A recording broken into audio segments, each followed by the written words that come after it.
Di sebuah kampung kecil yang tenang, dikelilingi sawah padi dan pohon kelapa yang bersusun cantik, tinggal seorang budak lelaki bernama Faiz.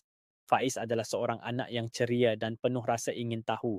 Setiap pagi dia akan berjalan kaki ke sekolah yang terletak tidak jauh dari rumahnya, melalui jalan berbatu kecil yang membelah kampung. Namun setiap pagi juga Faiz akan ternampak seorang nenek tua berjalan perlahan-lahan pulang dari pasar. Nenek itu membawa bakul sederhana penuh dengan sayur-sayuran atau ikan kecil untuk keperluannya sehari-hari. Rambutnya yang memutih disanggul kemas dan wajahnya dihiasi garis-garis usia tetapi tetap terpancar ketabahan. Tidak kira panas atau hujan, nenek itu sentiasa ada. Tapi yang lebih menyentuh hati Faiz, dia perasan sesuatu. Nenek itu tidak pernah membawa payung. Kalau cuaca panas terik, nenek itu reda berjalan di bawah cahaya matahari yang membakar. Kalau hujan turun, dia teruskan perjalanan biarpun basah kuyup. Suatu hari, dengan rasa ingin tahu yang tidak tertahan, Faiz bertanya kepada ibunya ketika sarapan. Inisi, mute the strömmale fraser per boller basar to the rough fiber you. Ibunya memandangnya sambil tersenyum, mungkin sedikit terharu kerana anak kecilnya punya perhatian seperti itu.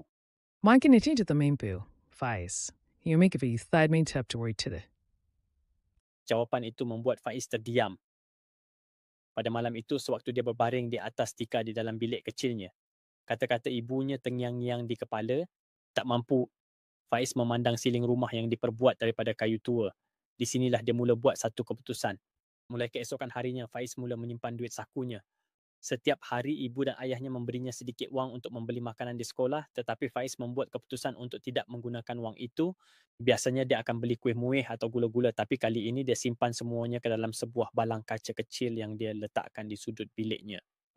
Dia juga mengelak daripada membeli mainan kecil yang selalu menarik perhatiannya di pasar malam. Setiap kali dia menginginkan sesuatu, dia akan mengingatkan dirinya tentang sebab dia menyimpan wang itu dan itu cukup untuk membuatkan dia berhenti. Hari-hari berlalu menjadi minggu. Faiz berasa bangga setiap kali melihat balang kaca itu semakin penuh dengan duit shilling dan beberapa keping wang kertas. Uh, Akhirnya, selepas beberapa minggu menunggu, duit simpanannya mencukupi. Pada suatu petang, dia meminta izin ibunya untuk pergi ke pekan kecil berhampiran. Dengan penuh semangat, dia menuju ke sebuah kedai kecil yang menjual payung. Faiz menghabiskan masa lama memilih. Dia mahu payung yang terbaik untuk nenek itu. Di satu sudut, matanya tertumpu pada sebuah payung berwarna ungu lembut, dihiasi corak bunga kecil yang sangat cantik. Warna itu mengingatkannya kepada kain sarung yang sering dipakai oleh nenek tersebut. Ini yang paling sesuai, dia berbisik pada dirinya sendiri sambil tersenyum. Keesokan paginya, Faiz bangun lebih awal daripada biasa. Dia menggenggam payung itu erat dalam tangannya menanti di tepi jalan. Tidak lama kemudian, dia melihat nenek itu muncul dari arah pasar, berjalan perlahan sambil membawa bakulnya. Dengan debaran di dada, Faiz berlari mendekatinya. Nick, Sia, ini dat and Brett, stu that a stray gig, right?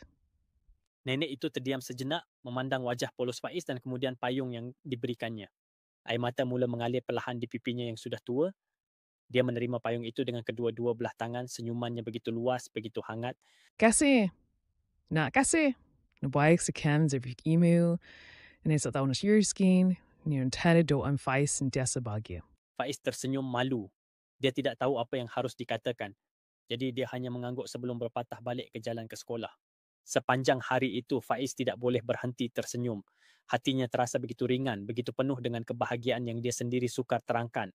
Dia tahu dia tidak mendapat ganjaran berupa wang atau barang, tetapi senyuman dan doa nenek itu adalah hadiah yang tiada tandingan. Hari-hari seterusnya, setiap kali hujan turun, Faiz akan melihat nenek itu menggunakan payung ungu yang diberikannya. Walaupun dia sendiri sering kehujanan dalam perjalanan ke sekolah, melihat nenek itu selamat dari hujan sudah cukup untuk menghangatkan hatinya. Faiz belajar sesuatu yang penting, kebaikan yang kecil, jika dilakukan dengan keikhlasan, boleh mengubah dunia seseorang. Dan dari nenek itu pula, Faiz mendapat pengajaran bahawa rasa bersyukur walau dengan perkara sekecil payung mampu membuat hati menjadi damai